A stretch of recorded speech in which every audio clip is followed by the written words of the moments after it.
questions to the Prime Minister. Mr John Mann.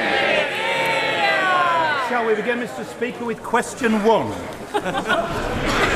Thank you, Mr Speaker. This morning I had meetings with ministerial colleagues and others, and in addition to my duties in this House, I shall have further such meetings later today. John Mann. Is that... Mr Speaker, is that it? Is it the best the Prime Minister can do? Nothing for British pensioners, nothing for British workers, and as the Office for Budget Responsibility and the Treasury have both confirmed, his long-term economic plan is reliant on over 1 million new migrants entering this country before 2020. Has the Prime Minister got the bottle to confirm this inconvenient truth? Well, I tell you what we're doing for pensioners, and that is a triple lock on pensions. Never again the 75p rise they got from Labour, but either prices or wages or 2.5%. I can tell you what we're doing for people who want to work hard in Britain. That is create 2.3 million more jobs since I became Prime Minister. But yes, of course, I believe that we'll succeed more as a country if we get a good deal in Europe and stay in a reformed Europe. That will be good for jobs, good for investment, good for growth. And that's what I'm fighting for. Marcus Fish. People in my constituency of Yeovil are rightly proud of their contribution to the defence of our country, whether through the skill and readiness of the Fleet Air Arm at Yeovilton or the local high-tech industry making and maintaining helicopters and equipment for our ships, submarines and aircraft and those who bravely serve in them. In the current circumstances of increasing security challenges and responsibilities and a worrying lack of commitment to defence in many European countries, I welcome the leadership the government has shown in committing to spend 2% of GDP on defence and ask whether my right honourable friend will meet with me to discuss ideas I have to build on local capability. My honourable friend is absolutely right that Yeovil makes a huge contribution to the defence of our country, not least through Augusta Westland, which is a great British business. We are committed to spending £178 billion on defence equipment over the next decade, something we're only able to do because we've got a strong economy. We've committed to that 2%, and we'll make sure the money's well spent, making sure that we have the right equipment for our brave armed forces. Jeremy Corbyn. Thank you, Mr. Speaker. Tomorrow, Mr. Speaker, is World Cancer Day. Cancer is a disease that almost every family in this country has been affected by in some way or another. 2.5 million people in this country have cancer. There are members on both sides of this House who have received or are receiving treatment at the present time. 1,000 people a day are diagnosed with cancer, and they go through a trauma as soon as they're diagnosed. But in the last year, there's been a 36% increase in the number of people waiting beyond 6 weeks for vital diagnostic tests. Could the Prime Minister do something to bring that down? Well, first of all, I completely agree with the right honourable gentleman that the fight against cancer is one of the great fights of our time, and it's one we are determined to win.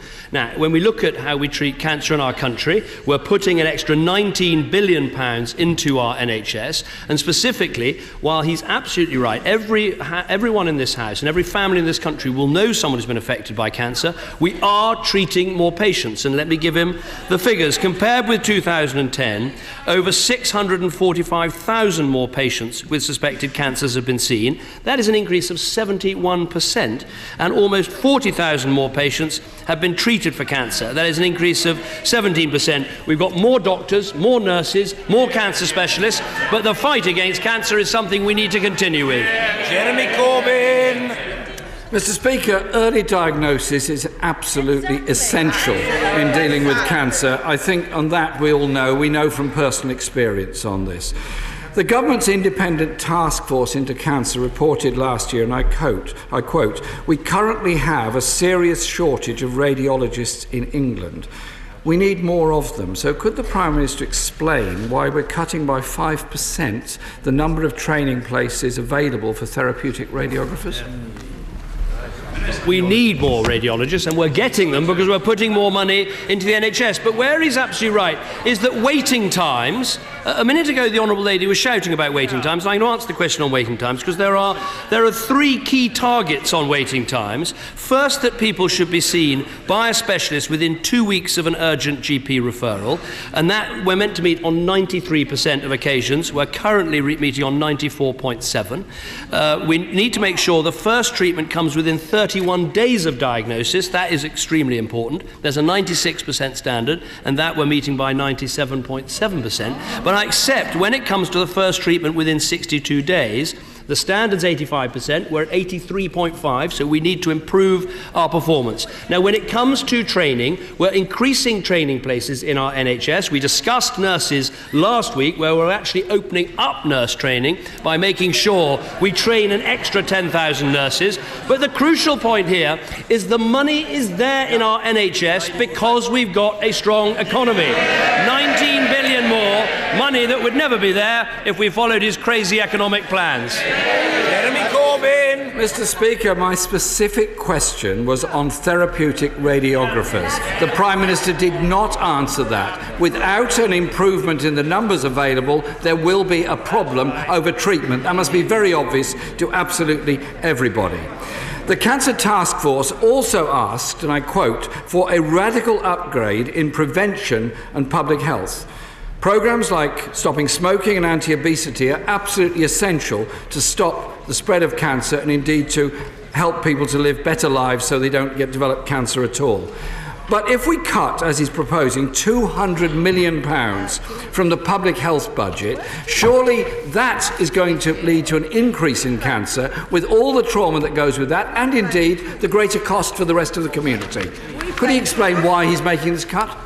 Well, first of all, let me just come back to on diagnostic radiographers, because there are actually 1,800 more diagnostic radiographers than when I became Prime Minister in 2010. And for the interests of fact, that is a 15% increase. And the reason there's an increase is that we said we would put more money into the NHS, a real terms increase, something that we were told by the then Shadow Health Secretary was irresponsible. Now, we ignored Labour and we put money into the health service, and as a result, there's been a 15% increase in diagnostic radiographers. Now, when it comes to the rest of the cancer plan, the money is being invested. There's a key difference, though, between England and Wales and something he can help with, which is there's a Labour government in Wales. And whereas we've got a cancer drugs fund, they have no cancer drugs fund in Wales. So he needs to sort that out with that Labour administration. As for public health, under this government, real advances have been made on public health, including smoking rules in the backs of cars, including plain paper packaging, including ring fencing public health budgets, all done under the Conservatives, not done under Labour. Jeremy Corbyn! Mr. Speaker, the Prime Minister is responsible for the health service in England. Wales is a devolved matter, and he must be aware, and he must be aware that cancer survival rates are improving better in Wales than in any other part of the UK. But my question was,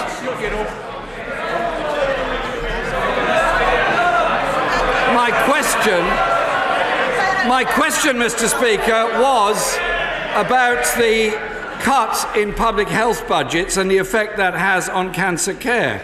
So could the Prime Minister tell us when was the last time that the NHS target for starting cancer treatment was actually met within the 62 days required?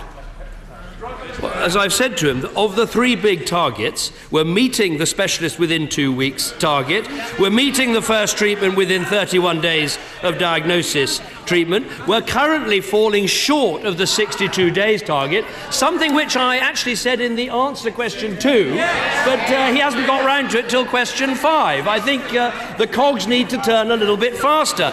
Now, he cannot wash his hands for the situation in Wales. Labour run Wales. And what have Labour done in Wales? Labour have cut the NHS in Wales. Now, it's now emerging what Labour's great plan is. They want to cut the NHS in Wales, and they want to put up income tax on hard-working people in Scotland. That's right. What are they going to do to radiographers in Scotland? Put up their taxes. What are they going to do to nurses in Scotland? Put up their taxes. What are they going to do to dentists in Scotland? Put up their taxes. We now know Labour's plan. Higher taxes for more welfare. They've learnt nothing in the last decade. Mr. Speaker, the last time the 2-month target was met was 19 months ago. The Prime Minister must be aware of that, and I'm pleased if he's taking action to make sure that doesn't continue or get any worse.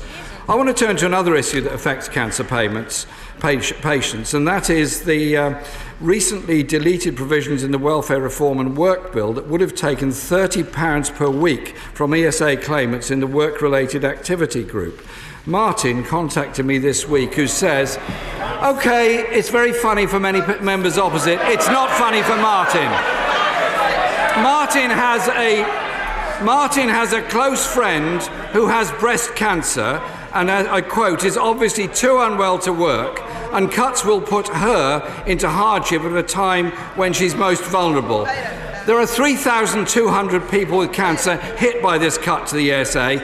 Will the Prime Minister now confirm when that matter returns to the Commons, he will ensure the Lord's position is upheld and people like her do not suffer the cut that he wanted to make in the first place? Let me explain to the right honourable gentleman and to the House the situation. As everybody knows, there are two sorts of employment and support allowance. There are the work-related activity group, who are able to train for some work, and then there's the support group, who go on getting employment and support allowance indefinitely. That is the situation, and what we've said is that in future, the work-related activity group should be paid at the same rate as job seekers' allowance. But that is for future claimants, not for existing claimants who continue to be paid at the same rate. And of course, if someone has cancer and can't work, they should be in the support group. And we've had this issue looked at again and again and again, and they should be, if they can't work, they go on getting the welfare payments they need. That is what a compassionate Conservative government does. But I have to come back to him, because he cannot wash his hands for the situation in Wales. Hip operations in England take 75 days waiting times on average. In Wales, it's 197 days. Diagnosis of pneumonia takes 2 weeks longer. Treatment of cataracts, hernias, heart operations take 2 months longer than in England. Labour are running Wales. He's responsible for Labour. Pick up the phone, tell them to stop cutting our NHS. Mr. Speaker, it's very interesting the Prime Minister did not answer the question I put, which is whether or not he will proceed with the cut in ESA to 3,200 people with cancer at the present time. I hope he thinks seriously about this and does not proceed with this proposal. He will find that Macmillan Cancer Support, Rethink Mental Health Illness, Parkinson's UK are all united in opposing this cut because of the effect it will have on people with a range of very serious conditions. The Prime Minister used to say that those with the broadest shoulders should bear a greater load. Can it be right that cancer patients and those with disabilities on £102 per week really are those with the broadest shoulders who should bear this cut? Please, Prime Minister, think again and don't try and reverse the decision of the House of Lords on this important matter. The people with the broadest shoulders are the highest earners in this country, and they're paying a higher share of tax than they ever did under Labour. And that money is paying for our NHS, is paying for our welfare system. And I answer the question very directly. If you're an existing claimant on employment and support allowance, your welfare isn't changing. But in future, those people who are able to get back to work, we should help them to get back to work. That is what a compassionate country does. But it's quite clear what Labour's policy is. Cut the NHS in Wales, put up taxes in Scotland to pay for more welfare. That's not the approach that this country needs. David Warburton. Thank you, Mr. Speaker. My right honourable friend will of course know that the West Country is becoming ever more the envy and the engine room of the rest of the country, with dozens of companies moving from the dark recesses of London to the bright sunlight of the West. So will he keep supporting what they're now calling Somerset's Silicon Gorge by maintaining investment in our roads, in our rail, and of course in our digital infrastructure? Certainly keen to support Silicon Gorge. For a moment, I thought it said Silicon George for a moment. I was a bit worried about that. But look, I think it's absolutely essential we have a balanced economy, and that means a strong economy in the west of our country, as well as in the south, as well as in the north. We are investing in the vital transport infrastructure, not least the vital roads to the West Country, and improving rail links as well, as I saw for myself yesterday in Chippenham. But we also need to make sure that this broadband rollout is really effective across the country, and that has got to be a big focus. Getting to those last 10% of homes in so many rural areas is going to be absolutely crucial to make sure they're not left out. Mr. Angus Robertson. Thank you very much, Mr. Speaker. The timing of the forthcoming European Union referendum is extremely important. Today, the First Ministers of Scotland, of Wales and of Northern Ireland have jointly called for a commitment by the UK Government not to hold the EU referendum in June, which would clash with elections to the devolved legislatures. Will the Prime Minister give that commitment today? Well, first of all, there is no agreement, and so no date has yet been fixed for the referendum. We discussed this a lot in this House of Commons, and we legislated to make sure we wouldn't hold the referendum at the same time as Scottish or Welsh elections. The former First Minister of Scotland, who's not in his place today, said it would be wrong to hold a referendum within 6 weeks of those elections, and I can guarantee that won't happen. Mr. Angus Robertson. Mr. Speaker, the First Ministers of Scotland, Wales and Northern Ireland have written today saying that they believe holding a referendum in June, and I quote, risks confusing issues when clarity is required, and call on the Prime Minister to, again, I quote, defer the EU referendum at least until later in the year. Why will the Prime Minister not respect the electorates and the governments of Scotland, Wales and Northern Ireland and give that commitment today? First of all, I do respect the former First Minister of Scotland who said that 6 weeks was what was necessary. I also respect the electorates of England, Scotland, Wales and Northern Ireland on the basis that I think people are perfectly capable of making up their minds in a local election or in a Scottish parliamentary election or in a Welsh Assembly election, and then a period of some weeks afterwards making up their mind all over again on the vital question of the European Union. So no date has been fixed. There must be a 6-week gap, but I think, frankly, he's looking for things to complain about. This House has voted for a referendum. It'd be pretty odd if, having voted for a referendum, we then spend ages debating about not having one. Thank you, Mr. Speaker. The Prime Minister will be alarmed to hear that a shop in Gillingham selling illicit tobacco was making £25,000. Excessive chuntering from a sedentary position from a number of Scottish National Party members who wanted an orderly hearing for their leader. The honourable gentleman is entitled to be heard. I appeal to the honourable gentleman to start his question again. Let's hear it. Thank you, Mr. Speaker. The Prime Minister will be alarmed to hear that a shop in Gillingham selling illicit tobacco was making £25,000 a week, destroying the local economy, damaging people's health, and nationally, this trade is costing the economy £2 billion a year. Will the government look at increasing the statutory maximum penalty for this offence to bring it in line with the supply of Class C drugs?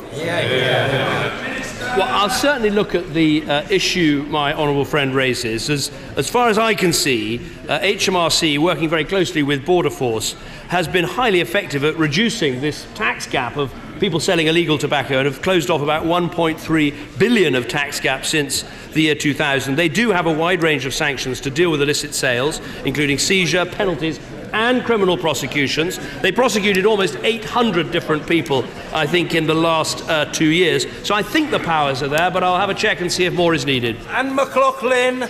Thank you, Mr. Speaker. My constituent works for the DWP and he tells me that the government is correct when they deny that staff have targets set for sanctioning benefits. They're not called targets, they're called aspirations. Can I ask the Prime Minister, with the rollout of in-work benefit sanctions, how many of his own low-paid DWP colleagues should my constituent aspire to sanction this year? What I'd say to the Honourable Lady is that sanctions in a benefit system are important. We want a benefit system that's there for people who can't find a job, who need support. But it shouldn't be a lifestyle choice, and if people can work, they should work. That's why we have a sanction system, and I believe that sanction system is fairly applied. Mr. Christopher Chope.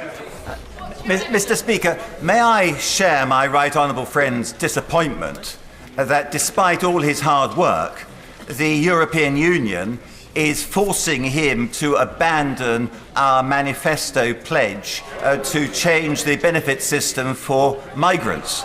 And will my right honourable friend confirm that, sadly, the only way in which we're going to be able to regain control over our own borders is by leaving the European Union?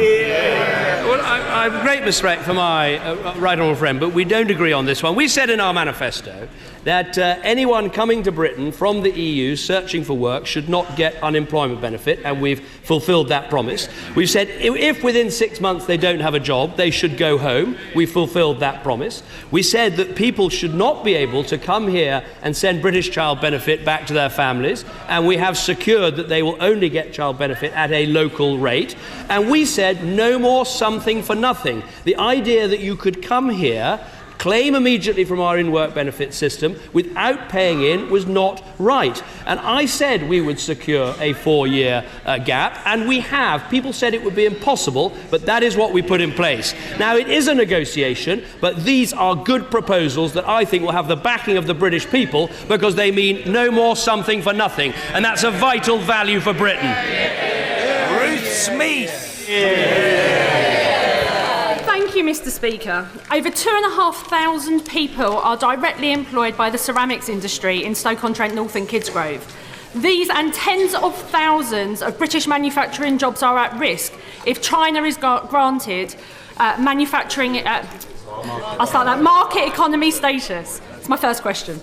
The Prime Minister is very happy to sell off the family silver, but can he guarantee that he won't sell off the family crockery? Well, we want to support industry in the potteries, and that is why we're helping manufacturing with R&D tax credits. We're helping with apprenticeship schemes. We're helping with a whole range of measures, not least the energy-intensive industry measures, which are very, very important for the constituency she represents. That's what we want to see. Now, the issue with market economy status is a separate issue. As I've said before, even if they get that status, they can't dump steel products or other things into European markets, and they can be fine.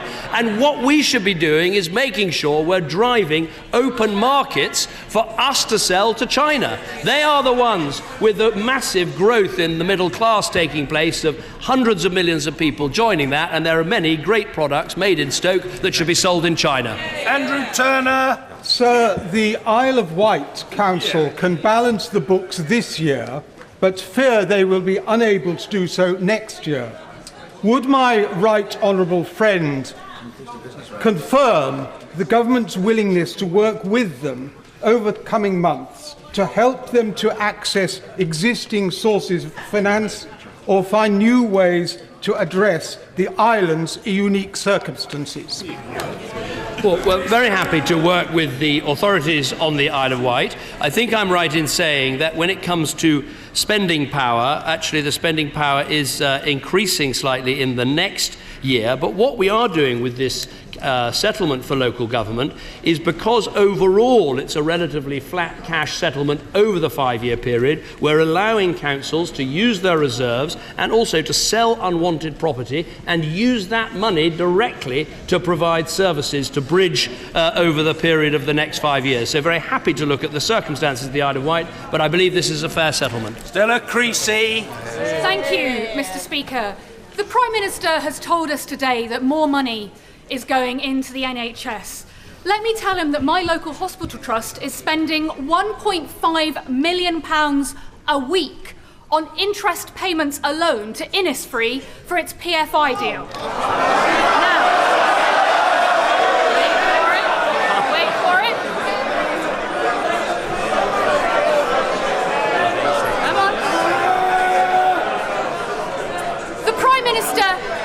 eventually saw sense about the need to deal with the damage that high-cost credit was doing to individuals, when will he deal with these legal loan sharks of the public sector? Well, sometimes it takes a long time to unwind the damage done by a Labour government. She's absolutely right. One of the first things we did in government was to launch a review of Labour's PFI and begin an initiative to extract savings and give better value for money for all of the projects, including BARTs. What we're seeing in her own health economy is we're seeing there are more GPs in the NHS. And in terms of the NHS Waltham Forest Clinical Commissioning Group, next year they're getting a cash increase of 3.7%. That is money provided because we're putting more money into the NHS. Antoinette Sandbach.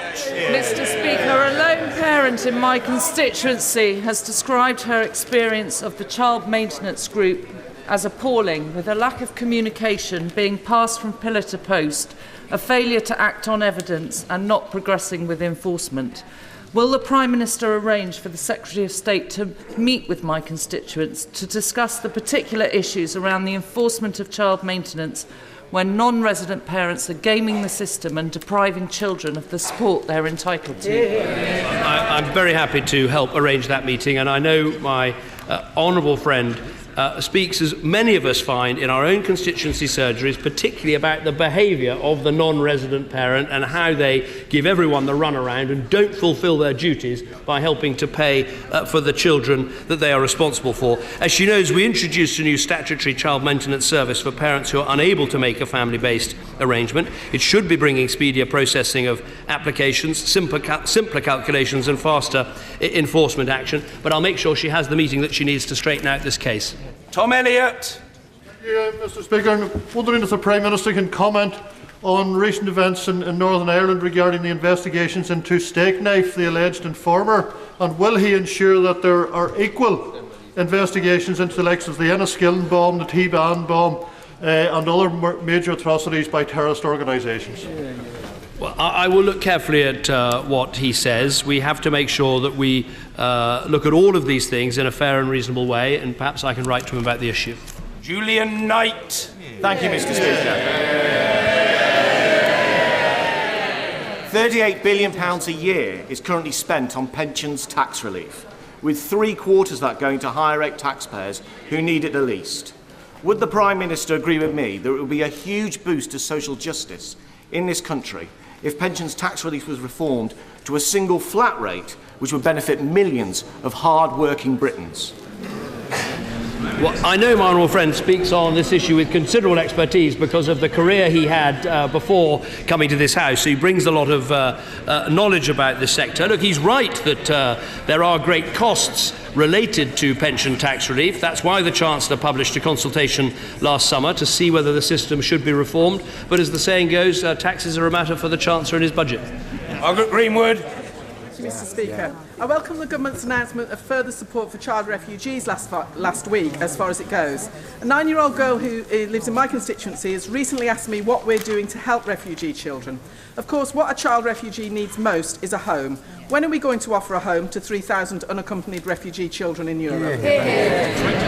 Well, first of all, let me say to the Honourable Lady what we've done so far. She knows about, obviously, the 20,000 relocation scheme, where we got 1,000 people in by Christmas, including many vulnerable children. That is going well. I think fewer people are aware of the fact that in the last year, through our normal asylum processes, we took something like 2,500 unaccompanied children last year. And if you look at Kent Social Services and the pressure they're under, they've got something like 1,000 children that they are looking after and obviously facing great pressures on. I think another point that people don't always recognise is, of course, unaccompanied children in Europe, if they claim asylum in the country they're in, under the Dublin regulations, if they have direct family in Britain, they can come to Britain. So we think that is the right approach, taking some more people from the region, but being very cautious because all the evidence shows, even if it's an orphan child, they may well have some broader family they're connected to, and it's better to keep them with them. Rutley. Thank you, Mr. Speaker.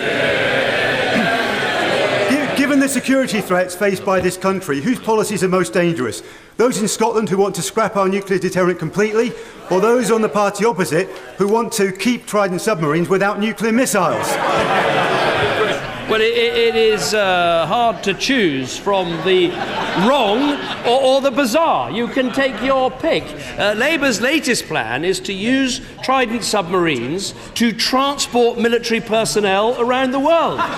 It's the most expensive Uber service that anyone has ever thought of.